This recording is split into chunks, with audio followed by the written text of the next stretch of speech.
প্রিয় শিক্ষার্থীবৃন্দ, জাতীয় বিশ্ববিদ্যালয় কর্তৃক আয়োজিত ব্যবস্থাপনা বিভাগের চতুর্থ বর্ষের শিল্প সম্পর্ক এই টপিকসের বা এই চ্যাপ্টারের আজকের এই নবম ক্লাসে তোমাদের সবাইকে স্বাগত জানাচ্ছি।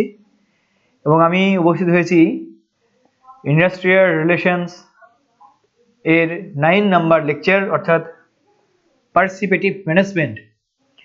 আজকে আমরা এই পার্টিসিপেটিভ ম্যানেজমেন্ট বা অংশগ্রহণমূলক যে ব্যবস্থাপনা সেই ব্যবস্থাপনাটি নিয়ে কথা বলবো এবং এই বিষয়ে বিশদভাবে আমরা জানার চেষ্টা করব এবং আমি আশা করছি তোমরা আমার সাথে থাকবে। Industrial relations, subject code 242607।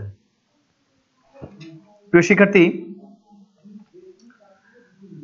চলো এবারে আমরা শুরুতে দেখি যে আসলে এই পার্টিসিপেটিভ ম্যানেজমেন্টটা আসলে কি। তো পার্টিসিপেটিভ ম্যানেজমেন্টের শুরুতে যে কথাটা সেটা হচ্ছে participatory management is the practice of empowering members in a group such as employees of a company or citizens of a community to participate in organizational decision making। এখানে দুইটি কথা উল্লেখ এবং বোল্ড করা আছে, তোমরা খেয়াল করে দেখবে বা হাইলাইটেড করা। একটা হচ্ছে এম্পাওয়ার, অর্থাৎ মেম্বারদের এম্পাওয়ার নিয়ে কিন্তু এই ম্যানেজমেন্টটা কাজ করবে। আরেকটি বিষয় ডিসিশন মেকিং এ, অর্থাৎ অর্গানাইজেশনাল যে ডিসিশন মেকিং সেই ডিসিশন মেকিং এ কিন্তু এটা পার্টিসিপেট করবে। আর আরেকটি বিষয় যে হিউম্যান রিলেশনস, অর্থাৎ আমরা তারপর পড়ছি it is used as an alternative to traditional vertical management. আগেকার যে একটা ভার্টিক্যাল ম্যানেজমেন্ট ছিল সে ভার্টিক্যাল ম্যানেজমেন্ট থেকে কিন্তু সেটা বের হয়ে এসছে, অর্থাৎ এখন যে ম্যানেজমেন্ট চলছে সেটি কিন্তু আমরা জানি পার্টিসিপেটিং ম্যানেজমেন্ট অর্থাৎ অংশগ্রহণমূলক ব্যবস্থাপনা। এখানে আরেকটি কথা বলা, structure which has shown to be less effective as participants are growing less interested in their leaders' expectations due to lack of recognition of the participants' effort or opinion। এখানে অনেক কিছু জিনিস যুক্ত। আমরা যদি পার্টিসিপেটিভ ম্যানেজমেন্টকে আমরা এভাবে বলি যে আসলে শ্রমিকদের অংশগ্রহণমূলক একটা ব্যবস্থাপনা, এবং এটা কিন্তু দলীয় পরিস্থিতিতে কোন একটা ব্যক্তির যে মানসিক বা একটা আবেগ সংক্রান্ত যে একটা অন্তর্ভুক্তি যা তাকে দলীয় উদ্দেশ্য অর্জনে অবদান রাখতে এবং দায়িত্ব ভাগ করে নিতে উৎসাহিত করে। আরেকটি বিষয়, ব্যবস্থাপনায় কিন্তু শ্রমিকদের যে অংশগ্রহণ সেটি হলো এরকম একটা জিনিস যে শিল্প যে প্রতিষ্ঠান সেই শিল্প প্রতিষ্ঠান পরিচালনার এমন একটা গণতান্ত্রিক নীতি যার ভিত্তিতে ব্যবস্থাপনার বিভিন্ন স্তর সমূহে এবং সকল প্রকার কার্যে সংগঠনের সাধারণ কর্মীগণ কর্তৃক তাদের যে প্রতিনিধিগণের মাধ্যমে একটা সিদ্ধান্ত গ্রহণে অংশগ্রহণকে কিন্তু একটা বোঝায়। আমরা এভাবে কিন্তু জিনিসটাকে বলতে পারি। আমরা যদি আরো একভাবে বলি তাহলে বলবো যে সংগঠনের নিম্ন স্তরের কর্মীগণ কর্তৃক যে সিদ্ধান্ত গ্রহণ প্রক্রিয়ায় যে ঊর্ধ্বতন কর্মকর্তাদের সাথে ক্ষমতার যে একটা ভাগাভাগি করা, এটাকে কিন্তু বলা হচ্ছে ব্যবস্থাপনায় শ্রমিকদের অংশগ্রহণ অর্থাৎ participative management.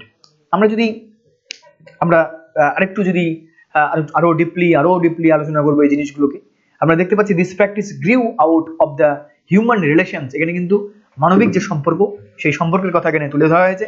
Movement in the 1920 and is based on some of the principles discovered by scholars doing research in management and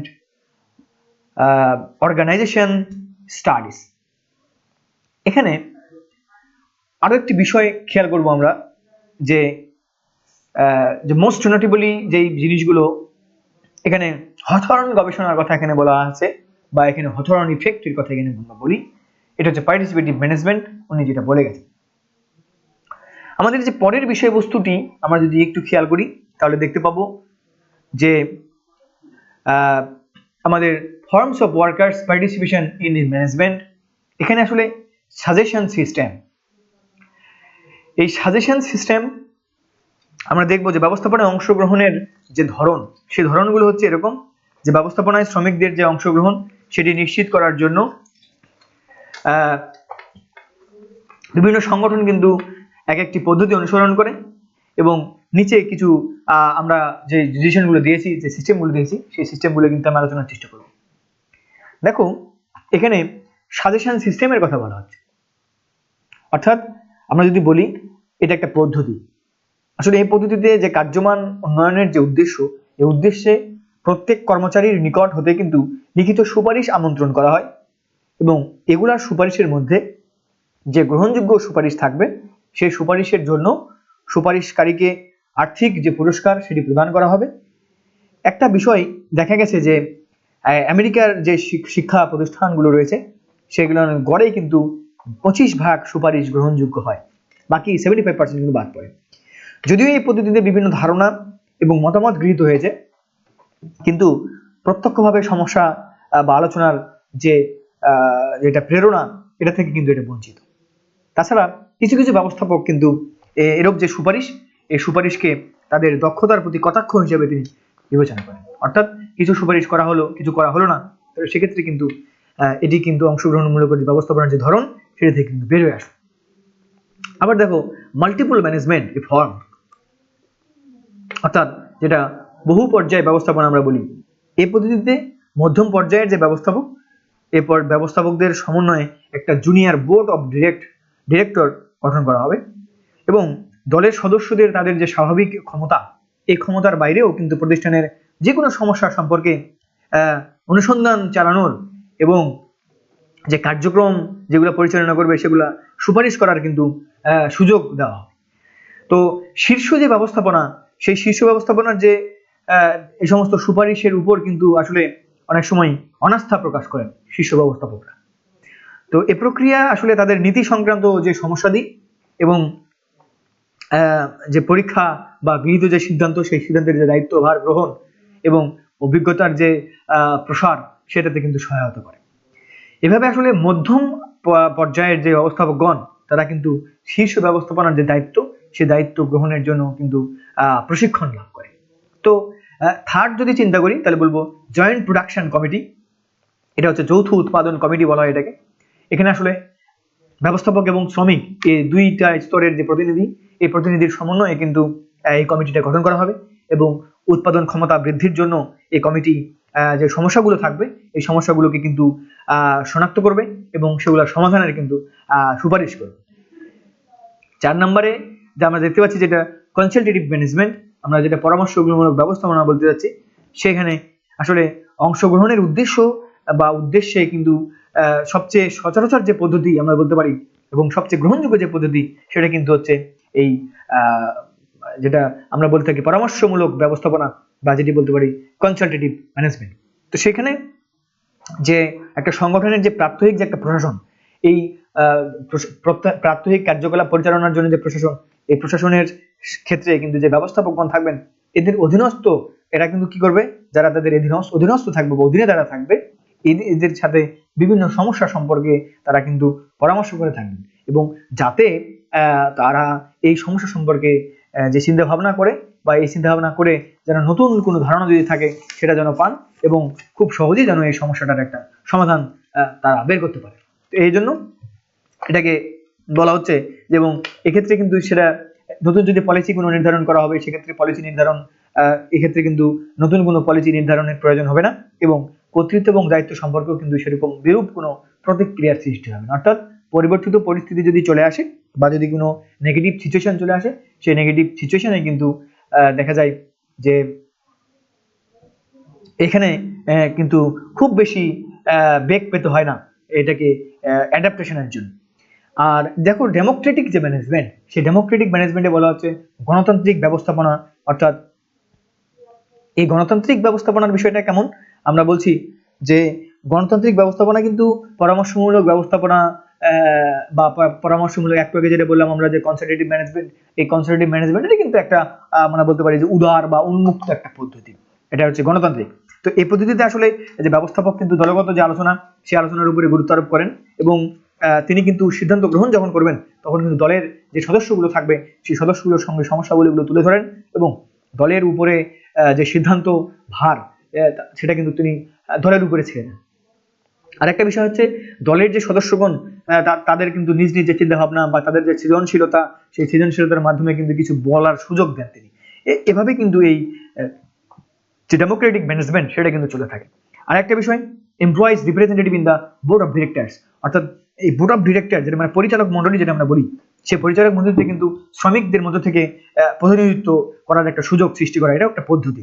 যেমন আমরা যদি চিন্তা করি বর্তমানে আমাদের যে সরকারি বিধান, সেই বিধানের মাধ্যমে কিন্তু ব্যবস্থাপনায় শ্রমিকদের অংশগ্রহণের ব্যবস্থা অনেকটা চালু হয়ে গেছে। এতে কিন্তু কি হয়, শ্রমিক বা তাদের যে প্রতিনিধি, তাদের যে কার্য বা এই সংশ্লিষ্ট যে স্বার্থ সংশ্লিষ্ট যে বিষয়, সেই বিষয়ে কিন্তু শীর্ষ ব্যবস্থাপনার সঙ্গে আলোচনা বসায় কিন্তু একটা সুযোগ পায় এবং ফলে কিন্তু ব্যবস্থাপনার প্রতি শ্রমিকদের যে একটা গতানুগতিক বিরূপ মনোভাব তৈরি হওয়ার কথা ছিল বা তৈরি হয়েছিল, এটার পরিবর্তে কিন্তু সহযোগিতাশীল বা সহমর্মিতার একটা সম্পর্ক বা মনোভাব, অর্থাৎ প্রতিষ্ঠান সম্পর্কে কিন্তু পজিটিভ ইমেজ একটা প্রতিষ্ঠানের কর্মীর মনে কিন্তু সেটা থেকে যায় বা গ্রন্থিত হয়। এটা একটা বিষয়। আর একটা হচ্ছে কো পার্টনারশিপ বলি আমরা সাধারণত।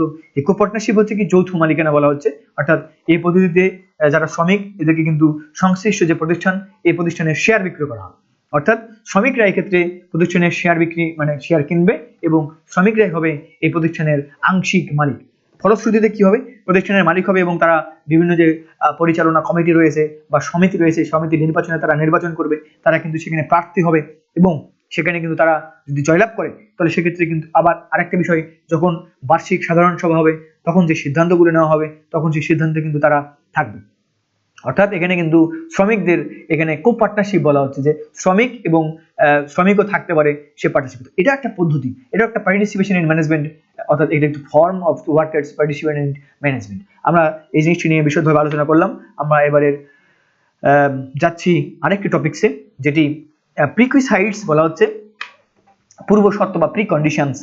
তো pre conditions of successful workers participation in management, অর্থাৎ ম্যানেজমেন্টের যে ওয়ার্কার্স পার্টিসিপেশন এটা যদি আমরা সাকসেসফুল করতে চাই তাহলে আসলে মানে আমাদের কোন কোন জিনিসগুলোকে কনসিডার করতে হবে কিংবা কি কি থাকতে হবে পূর্ব থেকে। যেমন এখানে বলা হচ্ছে এমপ্লয়াবিলিটি, অর্থাৎ আমাদের যে কর্মী, এই কর্মীদের কিন্তু সামর্থ্য থাকতে হবে। আসলে বাংলাদেশের প্রেক্ষাপটে কর্মীদের যে যোগ্যতা বা শিক্ষাগত যোগ্যতা কিংবা অভিজ্ঞতা বা দক্ষতা কোনো কিছু কিন্তু আসলে খুব একটা এনাফ না। অর্থাৎ আমাদের কর্মীদের যে সামর্থ্য, সে শারীরিক সামর্থ্য বা মেন্টাল সামর্থ্য, দক্ষতা, যোগ্যতা বা অভিজ্ঞতা এগুলো কিন্তু থাকতে হবে। এবং কাজের কর্মীদের যদি এই দক্ষতা বা যদি সামর্থ্য না থাকে তাহলে কিন্তু আসলে এই যে পার্টিসিপেশন ম্যানেজমেন্ট বা এই যে পার্টিসিপেটিভ ম্যানেজমেন্ট, এইখানে কিন্তু আসলে ওদের সঙ্গে কথা বলা বা একটা শীর্ষ পর্যায়ের যারা মানুষ থাকবেন, ব্যক্তিবর্গ থাকবেন, পরিচালনা পর্ষদ থাকবেন, এদের সঙ্গে কথা বলা কিন্তু খুব একটা পসিবল হয়ে ওঠে না। এরপরে আরেকটি বিষয়, নো ফিলিং অফ থ্রেট। এখানে আসলে যে হুমকির একটা বেশি ভীতি চলে আসে, মানে আমি যে কথাটা বলবো পরবর্তীতে আমাকে প্রতিষ্ঠান থেকে ছাঁটাই করে দেবে কিনা, কিংবা আমার প্রতি আবার অনেক সময় কোনো বিরূপ মন্তব্য চলে আসবে কিনা, বা প্রতিষ্ঠান আবার আমাকে আমাকে সেই চোখে দেখবে কিনা, এই যে জিনিসগুলো রয়েছে, অর্থাৎ এই যে একটা থ্রেট বা একটা আমরা বলতে পারি যে একটা ট্রাবলসাম এনভায়রনমেন্ট কিংবা একটা ফেয়ারফুল এনভায়রনমেন্ট, এগুলো কিন্তু অনেক সময় ক্রিয়েট হয়। এই যে ভীতিকর যে পরিস্থিতির সৃষ্টি হচ্ছে বা ভীতিকর যে পরিবেশের সৃষ্টি হচ্ছে, এই ভীতিকর পরিস্থিতি, এই পরিবেশে কিন্তু তখন একজন কর্মী ঠিকঠাক মতো তার যে কার্যকলাপ সেটা কিন্তু করতে পারে না। আর এর জন্যই কিন্তু এই যে যখন আমরা পার্টিসিপেশন ইন ম্যানেজমেন্ট বা পার্টিসিপেটিভ ম্যানেজমেন্ট অ্যাপ্লাই করতে যাবো একটা প্রতিষ্ঠানে, তখন অবশ্যই কিন্তু তাদেরকে সাহস দিতে হবে এবং তারা যেন এ ব্যাপারে এক ধরনের স্ট্রংলি বিলিভ করে যে না, আমি আমার মতো করে সবকিছু বলবো, বাট আমার এটা বলার কারণে পরবর্তীতে আমার উপরে কোনো নেগেটিভ ইম্প্যাক্ট আসবে না, এই জিনিসটা যেন তারা এনশিওর হয়। তাহলে সেক্ষেত্রে কিন্তু তারা এই ফ্লুয়েন্টলি কিন্তু ম্যানেজমেন্টের যে ডিসিশন মেকিং সেখানে কিন্তু তারা যেতে পারবে। তো যাই হোক, এর পরের যে বিষয়টি সেটি হচ্ছে যে কার্য যে স্বাধীনতা, সেই স্বাধীনতার যে ক্ষেত্র সেটি, অর্থাৎ এখানে আমরা আরেকটি বলতে পারি সেটা হচ্ছে যে area of job freedom. Job ফ্রিডমের যে বিষয় সেটি হচ্ছে যে অংশগ্রহণমূলক ব্যবস্থাপনার ক্ষেত্রে যে প্রত্যেক কর্মীকে তার কাজে পূর্ণ স্বাধীনতা প্রদান করতে হবে এবং কর্মীরা কাজের ক্ষেত্রে যে স্বাধীনতাটা ভোগ করবে, হ্যাঁ, যদি ভোগ না করে তাহলে তাদের কিন্তু সিদ্ধান্ত গ্রহণে তাদের মানে আসলে কি জানো, যে অংশগ্রহণমূলক ব্যবস্থাপনার ক্ষেত্রে প্রত্যেকটা কর্মীকে কিন্তু তাদের পূর্ণ স্বাধীনতা দিতে হবে। যদি আমরা তাদের সেই জবে যদি সেই ফ্রিডমটা না থাকে তাহলে সেক্ষেত্রে কিন্তু সে ম্যানেজমেন্টের সঙ্গে যুক্ত হতে চাইবে না, বা সেই যুক্ত হলেও কিন্তু সেক্ষেত্রে সে সেই যে আলোচনা, সে আলোচনাটা কিন্তু কখনোই ফলপ্রসূ হতে পারে না। তো এটাও একটা বিষয়। আরেকটি বিষয় যে পর্যাপ্ত সময় থাকতে হবে, অ্যাডুকুয়েট টাইম। এখানে আরো একটি বিষয়, অ্যাবিলিটি টু কমিউনিকেশন, অর্থাৎ যারা যোগাযোগ করবে, এই কর্মী বা ব্যবস্থাপনা উভয়েরই কিন্তু যোগাযোগের একটা সামর্থ্য থাকতে হবে। অর্থাৎ অংশগ্রহণমূলক যে ব্যবস্থাপনা, সেই ব্যবস্থাপনায় পরস্পরের সাথে কিন্তু বারবার যোগাযোগের প্রয়োজন পড়বে। আর এজন্য যোগাযোগ করার যে মানসিকতা বা যোগাযোগ করার জন্য যে ওয়েগুলো দরকার, বা যোগাযোগ যে সুষ্ঠু যোগাযোগ ব্যবস্থা বা মত বিনিময় ঘটানোর যে বিষয়, কিংবা কতদূর প্রসেস এগিয়ে গেল সেটি লিপিবদ্ধ করার যে বিষয়, এই সম্পূর্ণ বিষয়গুলো কিন্তু যে যোগাযোগ আমরা দেখতে পাচ্ছি, সেই যোগাযোগের অর্থাৎ যোগাযোগ যে কারণে করা হচ্ছে সে যোগাযোগের সে কারণটি যেন ফুলফিল হয়। তাহলে এই যোগাযোগ করার যে দক্ষতা, অর্থাৎ যোগাযোগের অংশগ্রহণ, সফল যোগাযোগ কিন্তু আসলে আমরা সবাই জানি যে সফল যোগাযোগ কিন্তু অংশগ্রহণকে অধিকতর যে মানে ফলপ্রসূ করবে। তাহলে সেক্ষেত্রে আমাদের যে কমিউনিকেশনটা হতে হবে, সেই কমিউনিকেশনটা যেন ফ্রুটফুল হয়, এবং কমিউনিকেশন করার জন্য যে অ্যাবিলিটিগুলো দরকার, সেই অ্যাবিলিটিগুলো যেন প্রত্যেকটি শ্রমিক কর্মীর থাকে, এবং প্রত্যেকটি প্রতিষ্ঠানের যে যারা ব্যবস্থাপক থাকবেন তাদের জন্য থাকে। এবং এখানে মেন্টালিটির অনেকটা চেঞ্জ করতে হবে, যোগাযোগ বাড়াতে হবে। আমি ব্যবস্থাপক হিসেবে কেন কর্মীদের সঙ্গে যোগাযোগ করব, এরকম যদি ইগো থাকে তাহলে কিন্তু সেখানে পার্টিসিপেটিভ ম্যানেজমেন্ট ফলপ্রসূ হবে না। আবার আরেকটি বিষয়, যারা শ্রমিক কর্মী থাকবে তারা যদি মনে করে আমি একটা ছোট মানুষ হয়ে আমি কিভাবে ব্যবস্থাপকদের সঙ্গে কথা বলবো, তাহলে সেটিও কিন্তু আসলে খুব একটা ফ্রুটফুল পার্টিসিপেটিভ ম্যানেজমেন্ট সেখানেও কিন্তু আশা করা যাবে না। তো যাই হোক, আবার নেক্সট যে আমরা টপিক সেটা হচ্ছে দেখো এডুকেট টাইম। এই যে পর্যাপ্ত সময় কিন্তু থাকতে হবে, অর্থাৎ কর্মী এবং ব্যবস্থাপনার হাতে যদি পর্যাপ্ত সময় না থাকে তাহলে কিন্তু এই প্রাত্যহিক যে কাজ সম্পাদন, এটার পরেও কিন্তু অনেক সময় অতিরিক্ত সময়ের প্রয়োজন হয়। তখন কিন্তু এই অতিরিক্ত সময় যদি না পাওয়া যায়, বা যদি দেখা যায় যে অনেক টাইম শিডিউল রয়েছে, আলোচনা করা যাচ্ছে না, তাহলে কিন্তু হবে না। অর্থাৎ যারা আলোচনায় অংশগ্রহণ করবেন তারা যেন অনেকটা সময় পান এই আলোচনা করার জন্য। এবং আমি বলবো যে যদি আমরা আলোচনা করার জন্য যে সময়টা দরকার, অর্থাৎ আলোচনা করার জন্য যদি পজিটিভ মেন্টালিটি থাকে তাহলে কিন্তু সময়টা বের করতে পারবে। তো যাই হোক, এই বিষয়টি এরকম। আরেকটি বিষয় যে আমাদের যে সুবিধার যে আধিক্য, আমরা যেটাকে বলি যে সুবিধার আধিক্য, তাহলে বলবো যে মানে গ্রেটার যে বেনিফিট, সেই গ্রেটার বেনিফিটে অংশগ্রহণ যে সে সফল করার ক্ষেত্রে প্রতিষ্ঠানের যে প্রচলিত সুবিধা, সেই সুবিধাসমূহ পর্যাপ্ত হতে হবে। এবং পর্যাপ্ত যে সুবিধা, সেই সুবিধার ফলে মানে কর্মীদের যে মনোবল, সেই মনোবলটা কিন্তু উঁচু থাকে, এবং তারা কিন্তু অংশগ্রহণকে উপভোগ করে। এবং এটা একটা বিষয়, অর্থাৎ যে গ্রেটার বেনিফিট, এই গ্রেটার বেনিফিট থাকতে হবে, অর্থাৎ সুবিধার আধিক্য থাকতে হয়। অর্থাৎ এখানে কর্মীদের যে মনোবল, সেটা মনোবলটা যেন উঁচু থাকে, এবং তারা যেন অংশগ্রহণকে অনেক বেশি উপভোগ করে। এবং মোট কথা হচ্ছে এরকম যে বস্তুগত যে সুবিধাগুলো রয়েছে, সেই সুবিধাগুলো কম থাকলে কর্মীরা কিন্তু অংশগ্রহণ করতে চাইবে না। হ্যাঁ, সুতরাং যে সুবিধাগুলো রয়েছে, সুবিধা অবশ্যই সেটিকে আরো বাড়াতে হবে। এরপরে রেলিভেন্স টু ইন্টারেস্ট, অর্থাৎ স্বার্থের যে অনুকূলতা, অর্থাৎ অংশগ্রহণের যে সফলতা, সেটি কিন্তু নির্ভর করে কর্মীদের অংশগ্রহণের যে সফলতা, এটা কিন্তু নির্ভর করে কর্মীদের স্বার্থের অনুকূল হলে, যে যে কাজে মানে শ্রমিক কর্মীরা নিজেদের স্বার্থ দেখে না, সেক্ষেত্রে তারা কিন্তু অংশগ্রহণে উৎসাহিত হবে না। অর্থাৎ এখানে যদি দেখে কর্মীরা যে মানে তাদের স্বার্থ নেই, তাহলে সেখানে কিন্তু তারা অংশগ্রহণের খুব একটা আগ্রহ পোষণ করবে না। এই জন্য ওখানে এমন এমন আলোচনায় ম্যানেজমেন্টের সঙ্গে কর্মীদেরকে ইনক্লুড করতে হবে যেখানে আসলে দুই পক্ষের স্বার্থ থাকবে। তো এই জিনিসগুলো যদি আমরা আগে থেকে নিশ্চিত করতে পারি তাহলে কিন্তু একটা ম্যানেজমেন্টের যে পার্টিসিপেশন, সেটা কিন্তু আসলে বা পার্সপেক্টিভ যে পার্টিসিপেটিভ যে ম্যানেজমেন্ট, সেটি কিন্তু অনেক বেশি ফ্রুটফুল হবে। তো যাই হোক, এবারে আমরা যে বিষয়টি নিয়ে আলোচনা করব সেটি হচ্ছে factor affecting the success of workers participation in management. আসলে কোন কোন জিনিসগুলো আমরা যদি বলি যে এই যে ওয়ার্কার্সের যে পার্টিসিপেশন, সেই পার্টিসিপেশনের এই জিনিসগুলো আসলে কোথায় কোথায় অর্থাৎ কোন কোন জিনিসগুলো আমাদের প্রতিষ্ঠানের জন্য অনেক বেশি আমরা তো আমরা যদি দেখি এখানে ফ্যাক্টরস এফেক্টিং অর্থাৎ মানে কোন কোন জিনিসগুলো আসলে প্রভাব বিস্তার করে এই সাকসেসফুল একটা পার্টিসিপেশন ইন ম্যানেজমেন্টের ক্ষেত্রে, তাহলে আমরা শুরুতেই যেটি দেখবো সেটা হলো অর্গানাইজেশন। অর্থাৎ একটা সংগঠন কিন্তু অনেক বেশি এটাকে এফেক্ট করে, এবং অংশগ্রহণ যখন সফল হবার ক্ষেত্রে সংগঠন কিন্তু আমরা সবাই জানি যে একটা গুরুত্বপূর্ণ উপাদান, এবং সংগঠনের যে কাঠামো, সংগঠনের যে দর্শন, সংগঠনের যে লক্ষ্য উদ্দেশ্য, এই সব কিছুর উপর কিন্তু অংশগ্রহণের যে মাত্রা বা অংশগ্রহণের যে ধারণা, এই সব কিছু কিন্তু বাস্তবায়িত হয়। যেমন সামরিক যে সংগঠন, কোনো একটা সংগঠন, সে সংগঠনে কিন্তু গণতান্ত্রিক চেতনার সেখানে কিন্তু কোনো মূল্য নেই। আবার সামাজিক যে সংগঠন, সেখানে কিন্তু আবার গণতান্ত্রিক যে চেতনা বা অংশগ্রহণমূলক যে ব্যবস্থাপনা, সেটার কিন্তু আবার কোনো বিকল্প নেই। তো সবকিছু মিলিয়ে অর্থাৎ একটা সংগঠনটা আসলে কেমন হবে, একটা প্রতিষ্ঠানের সংগঠন প্রণালীটা আসলে কেমন হবে, বা তাদের যে লক্ষ্য উদ্দেশ্য সেটি আসলে কেমন হবে, এটার উপরে কিন্তু নির্ভর করবে যে আসলে সেখানে অংশগ্রহণমূলক ব্যবস্থাপনা কতটুকু সফল হবে কিংবা কতটুকু বিফল হবে সবকিছু। এর পরের যে বিষয় সেটা হচ্ছে এনভায়রনমেন্ট। আমরা সবাই জানি প্রত্যেকটি মানুষ থেকে শুরু করে প্রত্যেকটি প্রতিষ্ঠানের সফলতা নির্ভর করে তার আশপাশের পরিবেশ নিয়ে।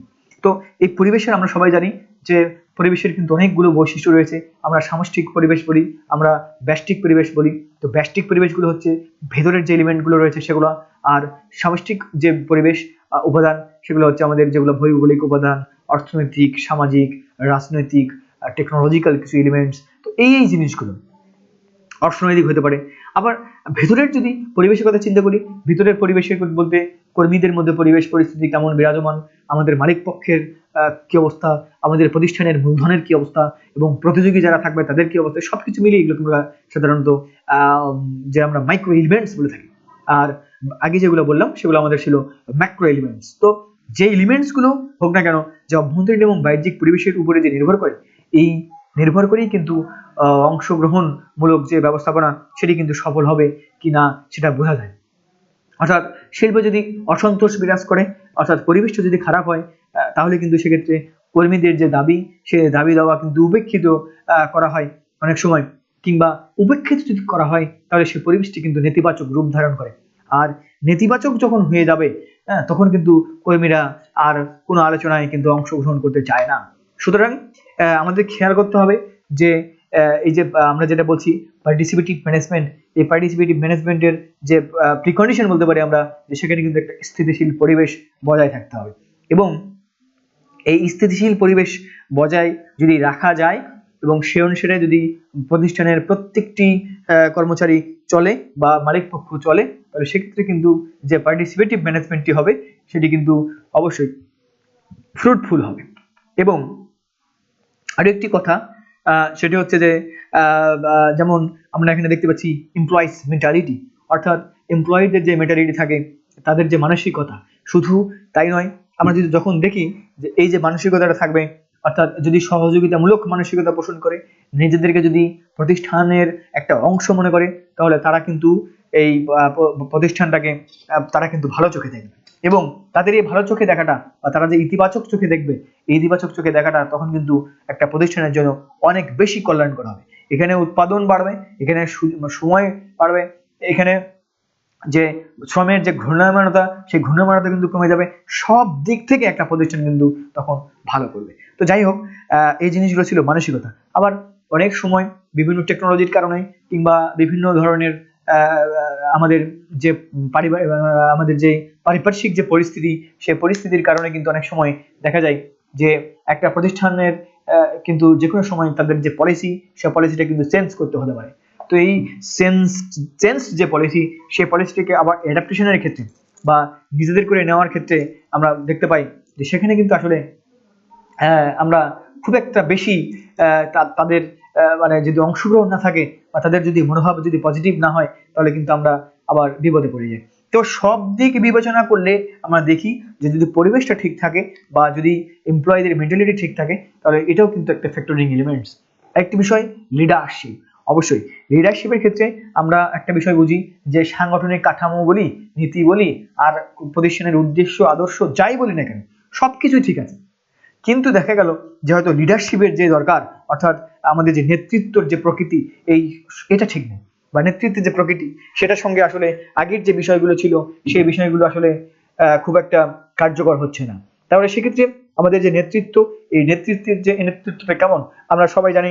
নেতৃত্ব অনেক ধরনের রয়েছে, স্বৈরতান্ত্রিক নেতৃত্ব, গণতান্ত্রিক নেতৃত্ব, এরকম অংশগ্রহণমূলক নেতৃত্ব ইত্যাদি ইত্যাদি। তো সেক্ষেত্রে যদি দেখা যায় যে সেটা হচ্ছে অংশগ্রহণমূলক নেতৃত্ব, অর্থাৎ এখানে যাবতীয় কার্যক্রম করা হয় প্রতিষ্ঠানের কর্মী এবং ব্যবস্থাপনার সমন্বয়, তাহলে সেক্ষেত্রে কিন্তু আবার দেখা যাবে যে এই যে যে আমরা পরবর্তীতে যে পার্টিসিপেটিভ ম্যানেজমেন্টের কথা চিন্তা করছি, অংশগ্রহণমূলক ব্যবস্থাপনার কথা চিন্তা করছি, আসলে এটা কিন্তু তখন আবার অনেক বেশি ফ্রুটফুল হবে।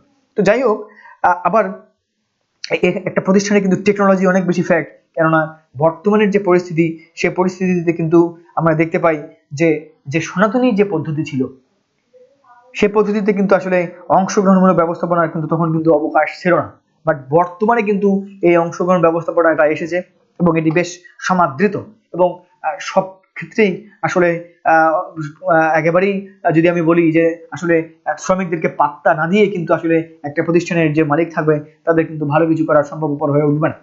ফলে অবশ্যই শ্রমিকদেরকে আমলে নিতে হবে এবং শ্রমিকদেরকে অবশ্যই সেই সনাতন ধর্মে বিশ্বাসী না হয়ে, সনাতনের যেই পদ্ধতি ছিল সেই বিশ্বাসী না হয়ে আমরা মানে আবার কিন্তু যে বর্তমানের যে অবস্থা বা এটার সঙ্গে কিন্তু নিজেদেরকে আপডেটেড করে নিতে হবে।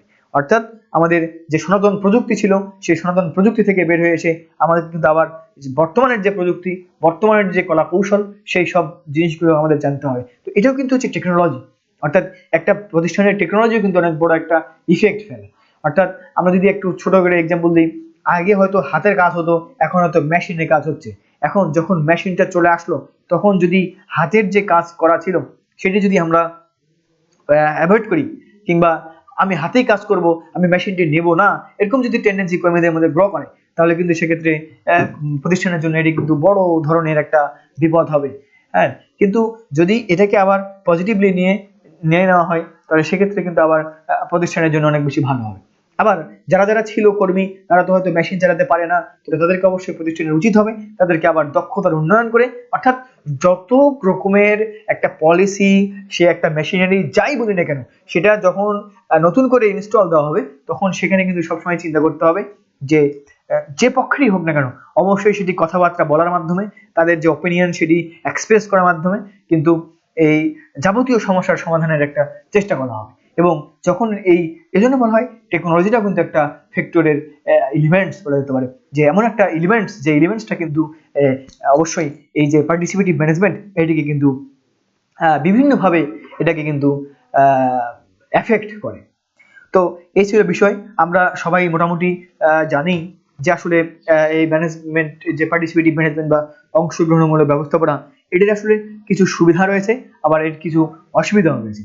আমরা যদি একটু সুবিধার দিকে চিন্তা করি বা আমরা যদি পার্টিসিপেটিভ ম্যানেজমেন্টের দিকে তাকাই, তাহলে দেখবো যে স্পন্টেনিয়াস ওয়ার্ক পারফরমেন্স, যখন এই সবাই সম্মিলিতভাবে যখন এই কাজটি করা হবে তখন কিন্তু অবশ্যই স্বতঃস্ফূর্ত কাজ আমরা পাবো কর্মীদের কাছ থেকে। ডেভেলপমেন্ট অফ ইমেজ, আমাদের যে প্রতিষ্ঠানের যে ভাবমূর্তি সে ভাবমূর্তি কিন্তু অবশ্যই উন্নত হবে। অ্যাডভান্টেজ ইন রিপেয়ারিং অ্যাক্টিভিটিস, এখানে বলা হচ্ছে যে প্রতিষ্ঠানের যখন বিভিন্ন ধরনের সংস্কার কাজ করা হবে, যেটা বিভিন্ন সংস্কার হতে পারে, মেশিনারির সংস্কার, পরিবেশের সংস্কার, উৎপাদন পদ্ধতির সংস্কার ইত্যাদি ইত্যাদি। তো সেক্ষেত্রে কিন্তু তখন কর্মীদের কিন্তু অবশ্যই নেগেটিভলি তারা রোল প্লে করবে না, তারা কিন্তু অলওয়েজ পজিটিভলি রোল প্লে করবে। যাই হোক, আবার দেখো দায়িত্ববোধ সৃষ্টির কথা এখানে বলা হচ্ছে যে আমাদের যে দায়িত্ববোধ জন্মাবে সে দায়িত্ববোধ সৃষ্টি, কতটুকু দায়িত্ববোধ এখানে জন্মালো। এবং এখানে কর্মীরা যখন মানে রেসপন্সিবিলিটি, ক্রিয়েট রেসপন্সিবিলিটি, দায়িত্ববোধ জন্মাবে, অর্থাৎ প্রতিষ্ঠান যখন কর্মীরা যখন দেখবে যে আমাকে সে সাথে নিয়ে এই কাজগুলো করছে তখন কিন্তু কর্মীরা একটা খুশি হবে। আর ফলশ্রুতিতে দেখা যাবে যে প্রতিষ্ঠান কিন্তু সে কর্মীরা কিন্তু ওই প্রতিষ্ঠানকে নিজের প্রতিষ্ঠান মনে করবে। আর এটাকে বলা হচ্ছে যে ক্রিয়েট রেসপন্সিবিলিটি। এবারে কি ক্রিয়েট সেলফ রেসপেক্ট, অর্থাৎ আত্মসম্মান বোধ একটা তৈরি হবে তাদের মধ্যে, এবং এটা একটা good sign. Development of mentality and relation, অর্থাৎ আমাদের যে মনোবল এবং সম্পর্ক সেটা উন্নয়ন ঘটবে এবং দক্ষতা ও সৃজনশীলতার উন্নয়ন ঘটবে। Development of efficiency and creativity, এবং সবশেষে মিতব্যয়িতা অর্জিত কিন্তু সম্ভব হবে, অর্থাৎ রেইন আমাদের ইকোনমি, অর্থাৎ আমাদের যে মিতব্যয়িতা সেই মিতব্যয়িতা অর্জন করা কিন্তু সম্ভব হবে। অর্থাৎ এই সব কিছু মিলিয়ে এটি কিন্তু আমাদের ছিল অ্যাডভান্টেজ অফ পার্টিসিপেটিভ ম্যানেজমেন্ট এটির কথা। এরকম আসলে কিছু অসুবিধাও রয়েছে এই পার্টিসিপেটিভ ম্যানেজমেন্টের, সেই জিনিসগুলো নিয়েও কিন্তু আমরা কথা বলবো। তো চলো আমরা এবারে শুধু যে একটা জিনিসের ভালো দিক থাকে তা নয়, আসলে কিছু খারাপ দিকও কিন্তু থাকে। তো চলো আমরা এবারে খারাপ দিকগুলো নিয়ে কথা বলি। ডিসঅ্যাডভান্টেজ অফ পার্টিসিপেটিভ ম্যানেজমেন্ট, কি কি জিনিস ঘটতে পারে। সবার প্রথমে যেই সবচেয়ে খারাপ দিক যেটি, সেটি হচ্ছে ডিসক্লোজ প্রাইভেসি। এখানে কিন্তু কোনো ধরনের আমাদের যে মানে গোপনীয়তা, সেই গোপনীয়তা কিন্তু রক্ষা করাটা সম্ভব হয় না। অর্থাৎ এখানে কিন্তু প্রাইভেসি থাকবে না, এখানে কিন্তু ডিসক্লোজ হয়ে যাবে, প্রকাশ হয়ে যাবে। এটা একটা জিনিস। একটা বিষয়, reduce the importance of trade union. যখন শ্রমিকরা সরাসরি করবে, তখন কিন্তু শ্রমিক সংঘের যে গুরুত্ব, অর্থাৎ এই যে বার্গেনিং এর যে কথা, এটি কিন্তু তখন কমে যাবে। অর্থাৎ একটা যখন পার্টিসিপেটিভ ম্যানেজমেন্ট ঘটবে, সবকিছু সিদ্ধান্ত গ্রহণ যখন দুই পক্ষের মধ্যে হবে, তখন কিন্তু এই শ্রমিক সংঘের যে প্রয়োজনীয়তা সেটি কিন্তু কমে যাবে। এরপরে ফিলিং থাইসেলফ ভেরি ইম্পর্টেন্ট। আরেকটি বিষয় হচ্ছে, শ্রমিকরা তখন কিন্তু নিজেদেরকে অনেক বেশি পণ্ডিত মনে করবে, নিজেদেরকে অনেক বেশি গুরুত্ববান ব্যক্তি মনে করবে, গুরুত্বপূর্ণ মনে করবে। এক্ষেত্রে কিন্তু একটা ইগোর জন্ম হবে। ফলশ্রুতিতে এটা কিন্তু অনেক সময় খারাপ জিনিস বয়ে নিয়ে আসতে পারে। আরেকটি বিষয়, negative mentality in adverse condition. অনেকটা সময় আমরা দেখতে পাই যে এখানে এরকম ভাবেও চিন্তা করা যেতে পারে যে বিপরীত যদি কোনো ঘটনা ঘটে, অর্থাৎ সেক্ষেত্রে কিন্তু মনোবল অনেকটা হ্রাস পায়। যেমন কর্মীরা সবসময় মনে করে সব সিদ্ধান্তই কিন্তু তাদের সাথে আলোচনা করে করতে হবে, কিন্তু কোনো কারণে যদি তা সম্ভব না হয়, তাহলে সেক্ষেত্রে কিন্তু দেখা যাবে তারা আবার সেটির জন্য একটা নেগেটিভ মেন্টালিটি পোষণ করে বসে থাকলো। তো এই বিষয়টি আবার lack of knowledge and deficiency. আমাদের কর্মীরা তাদের যোগ্যতা এবং অভিজ্ঞতা কতটুকু perfect to negotiate with the managers or higher level authorities, এটা সবার আগে ভাবতে হবে। যদি দেখা যায় এই যে আমাদের কর্মীদের যে নলেজ, এটার যে lake of knowledge and lake of efficiency, এই দুটির কারণে কিন্তু অনেক সময় আমাদের যে পার্টিসিপেশন প্রসেস বা পার্টিসিপেটিভ যে ম্যানেজমেন্ট, এটি কিন্তু আসলে মানে একটা সুখকর হয় না। এজন্য এটাও কিন্তু একটা মানে ব্যাড সাইড অফ, আমাদের বলতে পারি যে bad side of participative management, যে আসলে নলেজ এবং ইফিসিয়েন্সির কারণে আসলে অনেক সময় হ্যাঁ পাঠিয়ে দিলাম, কিন্তু দেখা গেল সেখানে গিয়ে সে হয়তো অবাঞ্ছিত কোনো কথা বলছে, সে হয়তো ইরিলেভেন্ট কোনো বক্তব্য পোষণ করছে, কিংবা হয়তো ইরিলেভেন্ট কোনো ওয়ান্ট তার চলে এসছে, তাহলে সেক্ষেত্রে বা এই জিনিসগুলো কিন্তু তখন একটা খারাপ দিক চলে আসে। তো আবার একটি বিষয়, অ্যাডভান্টেজ ইন রিয়েলাইজেশন। আমরা এখানে বলছি যে যে উপলব্ধির সমস্যা অনেক সময় দেখা যায়, বা advantage delay in decision making. আমরা বলছি যে সিদ্ধান্ত গ্রহণ করার সময় এই যে বারবার বসে যে সিদ্ধান্ত গ্রহণ করা, এটাও কিন্তু আসলে অনেক বেশি কষ্টকর হয়ে যায়। তো যাই হোক, সবকিছু মিলিয়ে আসলে ভালো দিক খারাপ দিক থাকবে, এবং এই ভালো দিক খারাপ দিকের মধ্যে থেকে খারাপ দিক থেকে বের হয়ে এসে জিনিসটাকে অবশ্যই ভালো দিকগুলোকে নিতে হবে, এবং খারাপ দিকগুলো থেকে কিভাবে মানে কাটিয়ে উঠে যায় এই ব্যবস্থাটাও করতে হবে। এটিও কিন্তু ম্যানেজমেন্ট আমাদেরকে শেখায়।